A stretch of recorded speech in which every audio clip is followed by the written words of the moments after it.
Bismillahirrahmanirrahim. Assalamu alaikum. I am Mohammad Wais Karni and today I welcome to all of you.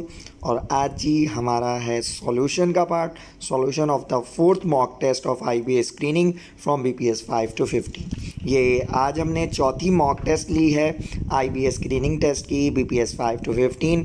और ये पूरी जो test है वो आपको लिंक में से पूरी PDF उसका फ़ाइल मिल जाएगा। तो PDF से डाउनलोड करें, लिंक के ऊपर क्लिक करें और PDF से पूरा टेस्ट को डाउनलोड करें, उसको अटैम्प्ट करें और उसके बाद इस सॉल्यूशन को देखें। इस सॉल्यूशन के अंदर मैं इंग्लिश और उसके साथ साथ साइंस को कवर करूँगा और इस वीडियो का दूसरा पार्ट आपको लिंक में मिल जाएगा। तो सबसे पहले हमारा इंग्लिश का सेक्शन है और इंग्लिश के सेक्शन के अंदर हमारे पास सवाल आते हैं। सबसे पहले कॉम्प्रीहेंशन। तो कॉम्प्रीहेंशन को किस तरह सॉल्व करना है उसकी लिंक आपको डिस्क्रिप्शन में मिल जाएगी, जो कि मैंने दी हुई है। इसके ऊपर मेरा पूरा एक सेपरेट वीडियो बना हुआ है कि tips for the comprehension and the main points which we should keep in our mind that while we are dealing with the comprehension. तो चलिए जी स्टार्ट करते हैं। सबसे पहले हमें जो है क्वेश्चंस को पढ़ना होता है। तो सबसे पहले हम क्वेश्चंस पढ़ लेते हैं। Based on the tone of the passage. मेरा थोड़ा गला बैठा हुआ है, इस वजह से मेरी थोड़ी आवाज़ इस तरह आ रही है, but I have tried my best कि मैं आप लोगों को प्रॉपर गाइड कर सकूं। जी, based on the tone of the passage which of the following words best describes the author's attitude towards Donna. तो डूना की तरफ जो ऑथर का क्या है जी एटीट्यूड है वो किस तरह का है। Number 2 the underline word caustic. ठीक है, उसका मतलब क्या है जो कि इस पैसेज में यूज़ हुआ है। तो ये वर्ड जो पैसेज के अंदर जिस तरह यूज़ हुआ है हमने उसके अकॉर्डिंग उसकी मीनिंग बतानी है, ना कि अपना कॉमन सेंस यूज़ करके या अपनी वोकैबुलरी के हिसाब से बताने लग जाना है। उसके बाद नंबर 3 क्या कहता है। नंबर 3 है what is the reason of contention. मतलब जो लड़ाई की वजह क्या थी, तो रीज़न ऑफ कंटेंशन। उसके बाद 4th है व्हाट ऑफेंडेड ऑलमोस्ट एवरीबडी। हर किसी को कौन सी चीज़ जो है ना बड़ा अजीबो तरीके से तंग कर रही थी। उसके बाद number 5 choose the suitable title of the passage. तो चलिए जी अब हम सबसे पहले पैसेज को पढ़ लेते हैं। तो Donna's memo caused much contention around the office last week. She may have meant well but her usually caustic tone. तो यहाँ पे caustic tone offended almost everybody. तो कॉस्टिक का लफ्ज़ आया था नीचे, यहाँ पे ये कॉस्टिक लिखा हुआ है। तो कॉस्टिक का मतलब क्या होता है? वैसे तो कॉस्टिक का मतलब किसी को तंग करना या ऐसी आवाज़ जो किसी के कानों में गूंजने लग जाए और उसको हर्ट करे, तो उस टून को कॉस्टिक हम कहते हैं। तो यहाँ पे जी कौन से अनक्लियर बिल्कुल नहीं है। रीअकरिंग ये भी इसके साथ नहीं मिल रहा। कॉज और इफेक्ट भी नहीं मिल रहा। तो बाइटिंग जैसा कि किसी को खाने वाली आवाज़, ठीक है, कॉस्टिक टोन उसको कहते हैं। तो यहाँ पे क्वेश्चन नंबर 2 का जो राइट ऑप्शन है वो है बी। अच्छा जी आगे चलते हैं। She has become a consistent nonsense at work and probably should be fired. ठीक है, वो क्या कर रही है, वो शोर मचा रही है कंटिन्यूसली जहाँ पे वो काम करती है और हो सकता है कि वो क्या हो जाए, फायर हो जाए। तो अब हम दूसरे सवालों को देख लेते हैं। हमने पूरा पैसेज पढ़ लिया। नंबर 1 क्या कह रहा था, based on the tone of the passage which of the following word best describes the author attitude towards Donna. अब जो ऑथर लिख रहा है, लिखने वाला है, जो जिसने ये पैसेज लिखा है वो ऑथर है। अब उसने जो डूना है उसको किस तरह डिस्क्राइब किया है, उसकी टोन क्या है कि डूना एक आइसोलेटेड है, पैट्रोनाइजिंग है, मतलब फ्रेंडली है दूसरों के साथ। तो ये तो दोनों तो बिल्कुल ही नहीं है। उसके बाद एडमायरिंग है, क्या वो सबके साथ बहुत अच्छा सलूक करती है? नहीं जी, बिल्कुल नहीं करती। तो क्या है, एग्जास्परेटेड, मतलब इरिटेटेड उसका क्या है, एटीट्यूड है। तो क्वेश्चन नंबर 1 का जो राइट ऑप्शन है वो ए है। अब चलते हैं क्वेश्चन नंबर 3 की तरफ। 2 हमने कर लिया है। What is the reason of contention. तो कंटेंशन का रीज़न क्या था, मतलब लड़ाई की वजह क्या थी। तो लड़ाई की वजह हम ऑप्शंस देख लेते हैं। यहाँ पे हमारे पास सबसे पहले काम है, तो सुकून में तो कोई भी नहीं था। डूनाज स्टाइल, डूनाज वॉइस और डूनाज मेमो। तो लड़ाई की वजह क्या बनी, ठीक है जी। तो लड़ाई की वजह आपको लग रहा होगा डूना की वॉइस, बट डूना की वॉइस नहीं, डूना का memo. डोनाज memo caused much contention around the office last week. तो डोनाज का जो मेमो था उसकी वजह से क्या हुआ, लड़ाई हुई। तो कंटेंशन का कनेक्शन यहाँ डोना के मेमो से मिल रहा है। उसके बाद जी थोड़ा मैं स्क्रीन क्लियर कर दूँ। Number 4, what offended almost everybody, वो कौन सी चीज़ थी जो सबको परेशान कर रही थी? डोना का मेमो, लड़ाई या सुकून में थे? सुकून में तो बिल्कुल ही नहीं थे। अब डोना का मेमो या लड़ाई या वॉइस, तो परेशान करने वाली जो चीज़ थी वो थी जी कि डोना का क्या, डोना की वॉइस, जो कि वो बार बार बात कर रही थी, तो उससे क्या हो रहे थे, सारे के सारे ऑफेंड हो रहे थे। ये देखें, caustic tone offended almost everybody. तो यहाँ पे कास्टिक टून, टून क्या होती है? वॉइस होती है। अब आपको लग रहा होगा ये वॉइस नहीं है, बट ये यहाँ पे कास्टिक टून लिखा हुआ है और यहाँ पे डूनाज वॉइस, मतलब दो अलग अलग वर्ड्स यूज़ हो गए, सेम वर्ड यूज़ नहीं हुआ। तो इस वजह से यहाँ पे राइट ऑप्शन है डूनाज वॉइस। लास्ट जी, choose the suitable title of the passage. तो यहाँ पे सुटेबल टाइटल कौन सा है? Donna's memo. तो फर्स्ट लाइन के अंदर या लास्ट लाइन के अंदर मोस्टली हमारा टाइटल होता है। तो इसके टिप्स मैंने पहले ही कवर किए हैं, उसका लिंक आपको डिस्क्रिप्शन में मिल जाएगा, आप वहाँ से जाके सिनोनिम के टिप्स को देख सकते हैं कि हमने जो है कॉम्प्रिहेंशन को किस तरह करना है। अब जी हमारे पास दूसरी जो कैटेगरी है इंग्लिश की, उसके अंदर सवाल हैं सिनोनिम के। तो सिनोनिम और एंटोनिम कहीं से भी रटते हैं उसे याद नहीं होते, ये आपको अपनी वोकैबुलरी खुद बढ़ानी पड़ती है रीडिंग की हैबिट से, और चीज़ों को गौर से देखना पड़ता है, फिर आपके अंदर ये एबिलिटी आ जाती है। तो क्वेश्चन नंबर 6 क्या है? The bus went right by him without stopping. तो इसका मतलब क्या है कि बस जो है वो करीब से गुजर गई बिना रुके। तो अब यहाँ पे जो हमारा सिनोनिम क्या है? क्विकली नहीं है, अवे का मतलब दूर होता है, फर्दर का मतलब भी आगे जाना होता है, बट यहाँ पे बाय का मतलब है क्लोज, बिल्कुल करीब से क्या हो गया, बस जो थी वो गुजर गई। तो राइट ऑप्शन है बी। उसके बाद जी आगे चलते हैं, यहाँ पे मैं टिक लगा देता हूँ। तो क्वेश्चन नंबर 7 हमारे पास है, I expected better for them. I expected better for them. तो बेटर का मतलब अच्छा होता है, स्ट्राइक का मतलब किसी जगह पे रुक जाना, ड्रॉबैक का मतलब पीछे आ जाना, हैंडीकैप का मतलब जिसके अंदर कोई डिसेबिलिटी होना। तो आखिरी चीज़ बती, बेटर का मतलब अपर हैंड होता है, आगे की तरफ जाना। तो राइट जो ऑप्शन है इसका सिनोनिम है वो अपर हैंड है। Question number 8, sorry to be such a bother but I need your help. ठीक है जी, अब यहाँ पे बोदर है, बोदर का मतलब होता है परेशान करना, तो सूद का मतलब सुकून से रहना, कंपोज का मतलब भी आरामदेह होता है या कोई चीज़ कंपोज करना, उसके बाद काम का मतलब भी सुकून। तो ह्यूरिकेन जो कि एक साइंस का टर्म है, और ह्यूरिकेन तब आता है जब बहुत परेशानी होती है, तो परेशानी ह्यूरिकेन भी करता है और बोदर भी, दोनों ही परेशान करते हैं। तो क्वेश्चन नंबर 8 का जो राइट ऑप्शन है वो है ह्यूरिकेन। उसके बाद क्वेश्चन नंबर 9, क्वेश्चन नंबर 9 में he did a wonderful job, he did a wonderful job. तो यहाँ पे वंडरफुल की मीनिंग क्या बन रही है? देखिए जी, रोटेन का मतलब होता है गला हुआ, सड़ा हुआ, पुअर का मतलब गरीब, ऑफुल का मतलब होता है वेरी बैड। तो वंडरफुल की मीनिंग यहाँ पे बिल्कुल सिंपल है, फैबुलस। ठीक है जी। Question number 10, work for the common group, work for the common group. अब यहाँ पे कॉमन किस सेंस में यूज़ हो रहा है? अब यहाँ पे देखें, पार्टीशियन का मतलब होता है connected with typical of the highest social class, मतलब वो लोग जो सोशल क्लास से बिलोंग करते हैं उन्हें कहते हैं। लुफ्टी का मतलब आरामदेह होता है। नोबल का मतलब बहुत अच्छी चीज़ होती है, नायाब चीज़ होती है, नोबल को हम उस सेंस में लेते हैं। कॉमन ग्रुप का मतलब क्या होता है? पुअर लोग। कभी भी कहीं पे भी बात होती है किसी भी कॉमन चीज़ की, तो वहाँ पे हमेशा हम किसकी बात कर रहे होते हैं? पुअर लोगों की बात कर रहे होते हैं। बोल रहे होते हैं we are not a special group, we have not belong to the special group, we belong to the common group. तो कॉमन ग्रुप का मतलब क्या होता है? Poor group.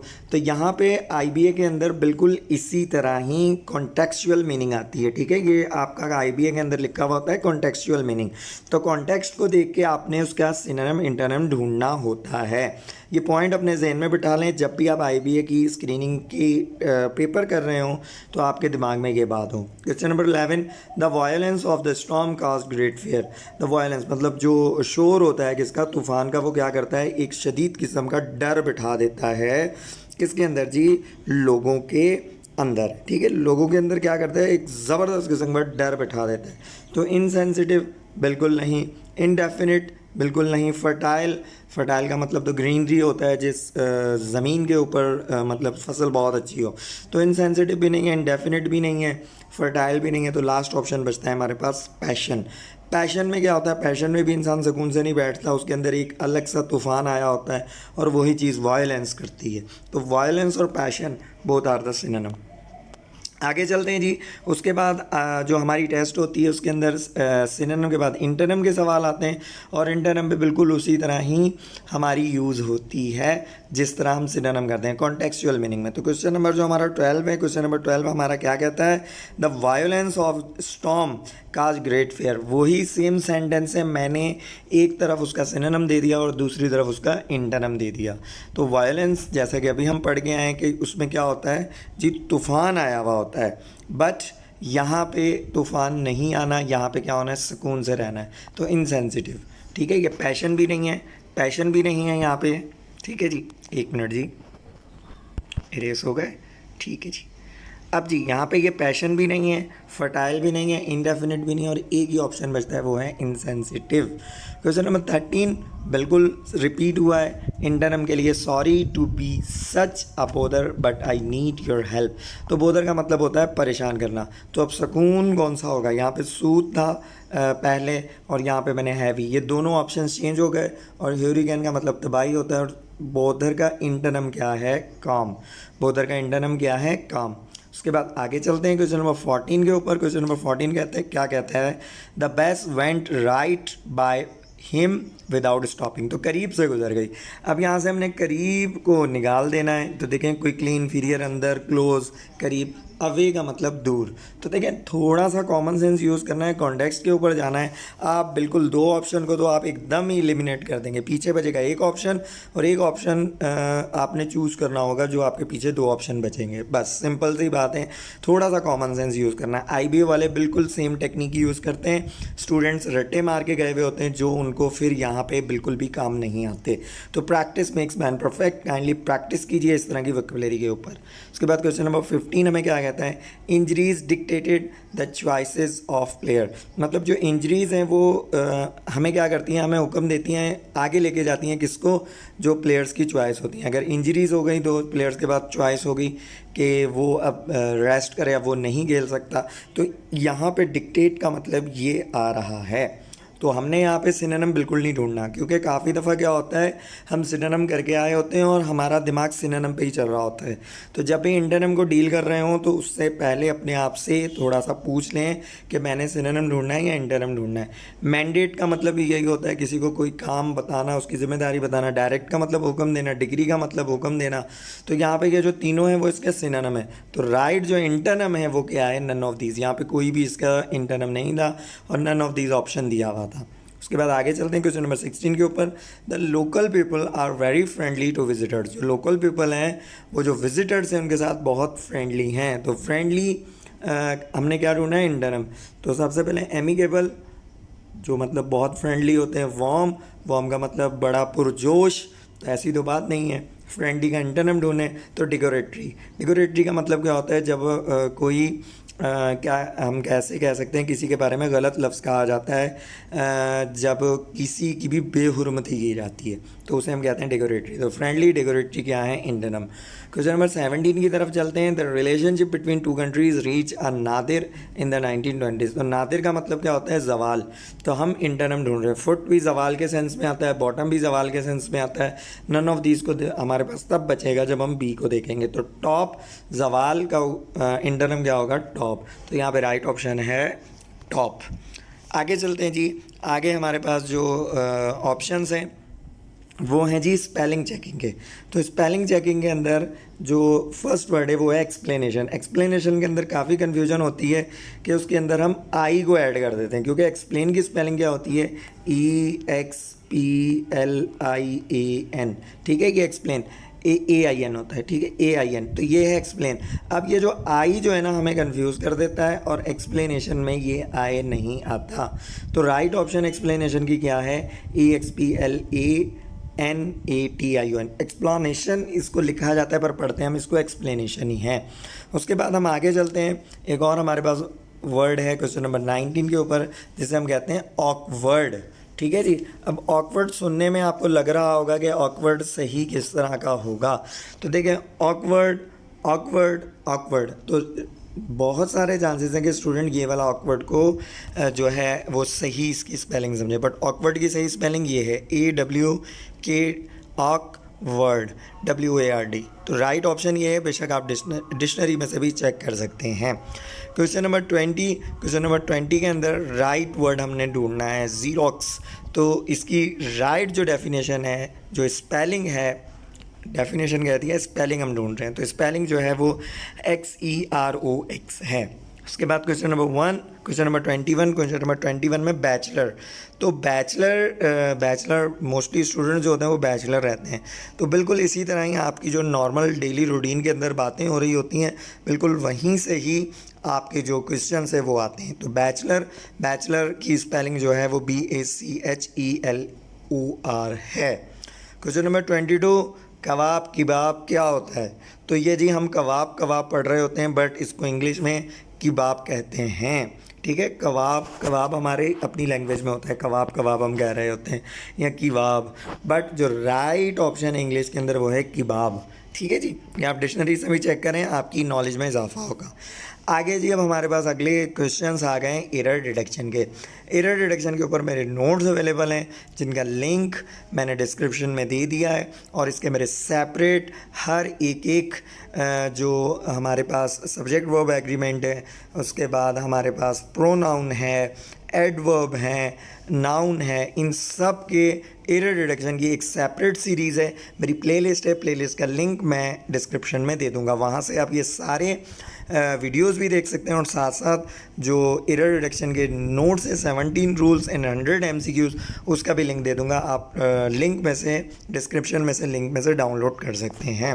23 है क्वेश्चन नंबर 23, क्या कहते हैं? ईदर द चाइल्ड और the parents has to come. तो सिंपल सी बात है, ईदर और आइदर के बाद जब भी हमारे पास सब्जेक्ट क्या होगा वो सिंगुलर नहीं होगा, मीन्स डिफरेंट होगा, एक सिंगुलर होगा, एक प्लूरल होगा।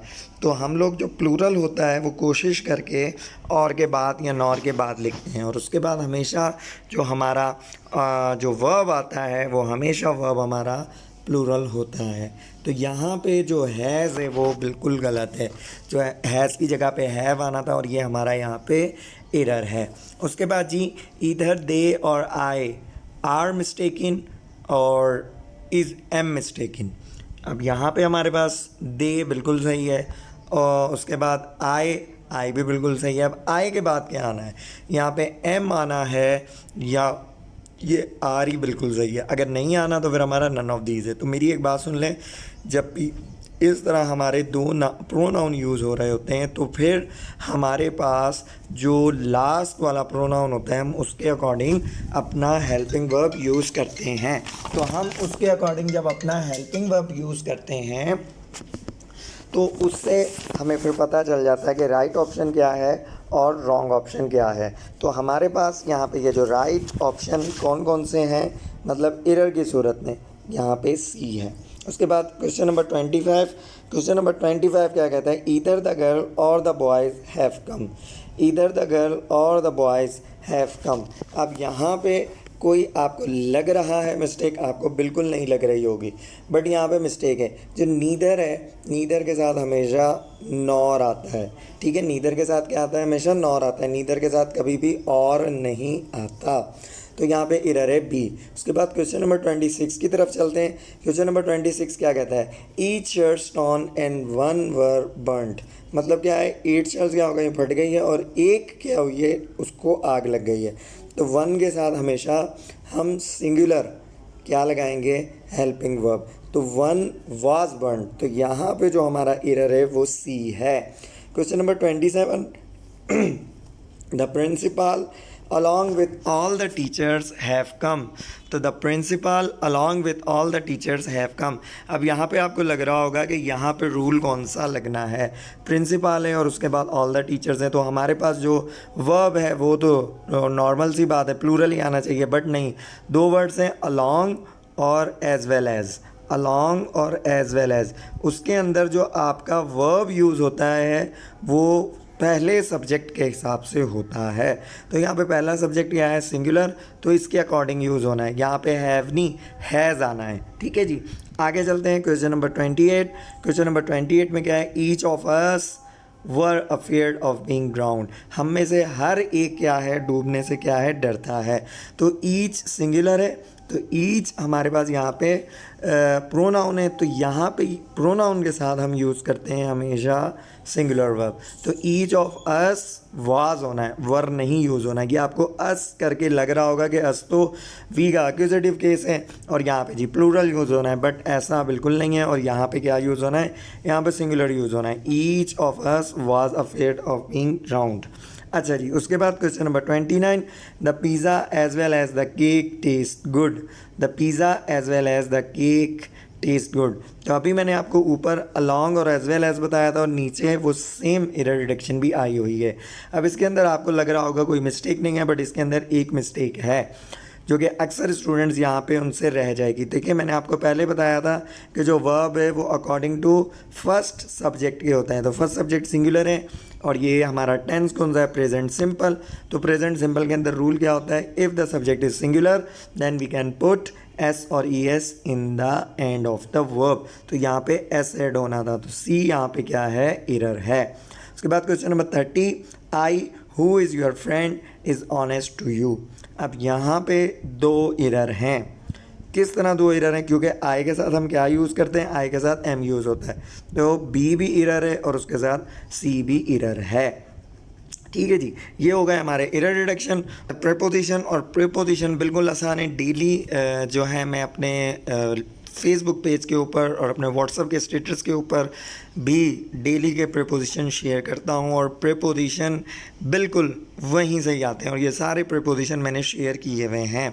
तो नंबर 1 हमारे पास 31 क्वेश्चन नंबर 1 क्या है, first preposition, they soon realise they had been duped. तो डूप्ड के बाद क्या आना है, ऑफ आना है, एक एफ वाला, दो एफ वाला, अप आना है और नन ऑफ दीज आना है। तो डूप्ड का मतलब होता है चीट करना और ट्रिक करना, और जब ये लास्ट में आए तो इसके बाद कोई भी प्रीपोजिशन नहीं आता। तो यहाँ पे राइट ऑप्शन है नन ऑफ दीज। उसके बाद question number 32, why do you not give dash your proposal. तो यहाँ पे इन है, अप है, टू है, ऑफ है। तो यहाँ पे क्या आना है, तो गिव इन का यहाँ पे इन आना है। गिव इन का मतलब क्या होता है, डिलीवर करना, सबमिट करना। क्या आप अपना प्रपोजल क्यों नहीं सबमिट करवाते। उसके बाद inflation rules dash domestic growth rate of current physical year. तो यहाँ पे इन्फ्लेशन रूल्स के बाद क्या आना है, फॉर आना है, ऑफ आना है, आउट आना है या इन आना है। ये फ्रेजल वर्ब्स होते हैं, मोस्टली प्रीपोजिशन में फ्रेजल वर्ब्स यूज़ हो रहे होते हैं। तो यहाँ पे जी रूल्स आउट का मतलब होता है किसी चीज़ को रोकना। तो जो इन्फ्लेशन है वो पाकिस्तान की डोमेस्टिक ग्रोथ रेट को रोक देगी, किसमें, करंट फिजिकल ईयर के अंदर। क्वेश्चन नंबर 34 हमें क्या कहता है, IMF does not agree to dish dash loan to Pakistan into for off और आउट। तो जी यहाँ पे डिश आउट एक फ्रेजल वर्ब है और डिश आउट का मतलब होता है देना। ठीक है जी, तो राइट ऑप्शन आना है यहाँ पे out. IMF does not agree, IMF कभी भी राज़ी नहीं होगा, क्या करे जी, डिश आउट करे, मतलब दे के लोन किसको, पाकिस्तान को। ये उस टाइम की बात है जब मिफ्ता इस्माइल दोहा गए थे, तो वहाँ से मैंने ये पॉइंट उठा के एक प्रीपोजिशन बनाया। बट अब इतनी सारे जो है हमारी पेट्रोल की प्राइस बढ़ाने के बाद, सब्सिडीज़ ख़त्म करने के बाद अब IMF एग्री हुआ है। तो ये जब मैंने बनाया था तब पेट्रोल बहुत सस्ता था, तो इस वजह से मैंने बनाया था। Question number 35, most applicants get wedded dash before the interview stage. तो वेडिड के साथ भी हमेशा आउट लगता है और वेडिड आउट का मतलब होता है निकल जाना। ठीक है, मुकाबले से निकल जाना। उसके बाद ये सेंटेंस स्ट्रक्चर बड़ा ही आसान है। क्वेश्चन नंबर 33 क्या कहता है, nobody is worried about that for it will never happen. अब ये सेंटेंस स्ट्रक्चर के ऊपर मेरी अलग से वीडियोस बनी हुई है बेस्ड ऑन मीनिंग और बेस्ड ऑन स्ट्रक्चर। तो टाइप्स ऑफ सेंटेंस दो अलग से वीडियो हैं, दोनों के लिंक जो है मैं डिस्क्रिप्शन में दे दूंगा। उसके बाद क्वेश्चन नंबर 36 जो हमें कह रहा है वो सिंपल सी बात कर रहा है। इसके अंदर हमारे पास दो क्लॉजेज हैं, एक ये क्लॉज है इट विल नेवर हैपन और दूसरी ये क्लॉज है नोबडी इज़ वेरिड। अब हमें जोड़ कौन सा रहा है, तो कंजक्शन यहाँ पे कौन सा है, फॉर है, और फॉर क्या है, फैन बॉयज में से एफ का मतलब फॉर होता है। तो ये सिंपल सी बात है, हमारा कंपाउंड सेंटेंस है। उसके बाद आगे चलते हैं। There are several words in this sentence, there are several words in this sentence. तो अंडरलाइन किया हुआ वर्ड इन दिस सेंटेंस यहाँ पे क्या है, तो जिस चीज़ के अंदर ना आपको सब्जेक्ट मिले ना वर्ब का कॉम्बिनेशन मिले वो हमारे पास हमेशा क्या होता है, फ्रेज होता है। तो यहाँ पे राइट ऑप्शन है फ्रेज। उसके बाद क्वेश्चन नंबर 38, क्वेश्चन नंबर 38 क्या कहता है, ask me question about English grammar. तो ये एक इम्पेरेटिव सेंटेंस है और इम्पेरेटिव सेंटेंस हमेशा एक क्लॉज भी होता है, और इम्पेरेटिव सेंटेंस हमेशा किससे यूज़ होता है, वो हमेशा मेन वर्ब से यूज़ होता है। तो आस्क मी क्वेश्चन एक क्लॉज है। Question number 39, have you learn the rules of exclamatory sentence, it is unbelievable. बिल्कुल जी, एक्सक्लेमेटरी सेंटेंस के जो रूल्स हैं वो अनबिलीवेबल होते हैं। तो अब अंडरलाइन किया हुआ वर्ड क्या है, एक्सक्लेमेटरी सेंटेंस है, क्योंकि यहाँ पे एक्सक्लेमेटरी मार्क है। तो यहाँ पे राइट ऑप्शन है क्वेश्चन नंबर राइट ऑप्शन है बी ऑप्शन। उसके बाद question number 40, before the game started all the football players run out on to the field and everyone cheered. ठीक है, यहाँ पे अब हमने देखना है कितनी क्लॉजेज हैं। तो यहाँ पे द गेम स्टार्टेड, तो बिफोर क्या है हमारे पास, सब ऑर्डिनेटिंग क्लॉज है। तो सब ऑर्डिनेटिंग क्लॉज कॉम्प्लेक्स सेंटेंस में यूज़ होती है, और उसके बाद यहाँ पे एंड भी है। अब एंड जो है वो हमारे पास कोऑर्डिनेटिंग कंजक्शन है। तो जिस भी सेंटेंस के अंदर सब ऑर्डिनेटिंग और कोऑर्डिनेटिंग आ जाए वो कॉम्प्लेक्स कंपाउंड कॉम्प्लेक्स सेंटेंस बन जाता है। अब मैं आपको इसको दूसरी तरह भी समझा देता हूँ। ये तो था बिल्कुल एडवांस लेवल। अब यहाँ पे देखें, ये एक सब्जेक्ट है और ये वर्ब है, ठीक है। इसी तरह द फुटबॉल प्लेयर्स, ये एक सब्जेक्ट है, रन ये एक वर्ब है। तो दो सब्जेक्ट और वर्ब हो गए, ठीक है, मीन्स दो क्लॉजेज हो गई। इसी तरह ही एवरीवन चीयर्ड, तो एवरीवन सब्जेक्ट है और चीयर्ड क्या है, वर्ब है। तो हमारे पास तीन सब्जेक्ट और वर्ब हो गए। बिफोर क्या है, बिफोर जिस भी क्लॉज से पहले आता है उसको डिपेंडेंट क्लॉज बना देता है, और एंड हमेशा दो इंडिपेंडेंट क्लॉजेस के दरमियान आता है। तो all the football players ran out on to the field and everyone cheered. अब ये यहाँ से लेके यहाँ तक सेंटेंस क्या है, कंपाउंड सेंटेंस। और अगर हम इसको यहाँ पे सेपरेट करते हैं, before the game started all the football players ran out on to the field, तो यहाँ तक ये है कॉम्प्लेक्स सेंटेंस, क्योंकि जो भी डिपेंडेंट क्लॉज होती है डिपेंडेंट क्लॉज के बाद कॉमा आता है। तो इस तरह ये हमारे पास जो सेंटेंस है वो बना कंपाउंड कॉम्प्लेक्स। जी, अब हम देख लेते हैं साइंस को। तो साइंस में के भी 10 क्वेश्चन हैं और लास्ट के अंदर दिए हैं। तो क्वेश्चन नंबर 91 साइंस का जो पहला क्वेश्चन है वो क्या कहते हैं, which is the largest horizontal line. तो दुनिया का जो मैप है उसके अंदर दो तरह की लाइन है, ठीक है। किस तरह, एक ये वर्टिकल लाइन्स है जिसे हम लॉन्गिट्यूड्स कहते हैं, और ये है लैटिट्यूड्स। तो ये बात कर रहे हैं हॉरिजेंटल लाइन, तो हॉरिजेंटल लाइन हमारी लैटिट्यूड्स होती हैं। अब कौन सी सबसे बड़ी है, Arctic, tropic of Cancer, tropic of Capricorn और इक्वेटर। तो लार्जेस्ट हमारा जो लैटिट्यूड है वो इक्वेटर है। उसके बाद question number 92, the substance in which a solute is dissolve. Solute उसे कहते हैं जो किसी दूसरी चीज़ के अंदर मिक्स हो जाए, जिस तरह चीनी है, नमक है, वो पानी के अंदर मिक्स हो जाता है। तो वो चीज़ जो किसी दूसरी चीज़ के अंदर मिक्स हो जाए, मतलब सॉल्यूट किस चीज़ के अंदर मिक्स होता है, तो वो सॉल्वेंट के अंदर मिक्स होता है। उसके बाद जी question number 93, earth spins on its axis from. तो ये वाला सवाल मोस्टली स्टूडेंट्स गलत करते हैं, ईस्ट टू वेस्ट करके बैठ जाते हैं। बट जो हमारी ज़मीन है वो स्पिन करती है वेस्ट टू ईस्ट, ठीक है जी, उल्टा घूमती है। सूरज नहीं है, ये सूरज नहीं निकल रहा और गुरूब हो रहा, ये ज़मीन के एक्सिस की हमसे रोटेशन के बारे में पूछा जा रहा है। तो ज़मीन रोटेट किस तरफ करती है, वेस्ट टू ईस्ट करती है, ईस्ट टू वेस्ट कभी भी नहीं करती। Question number 94, the substance being dissolve in a solution.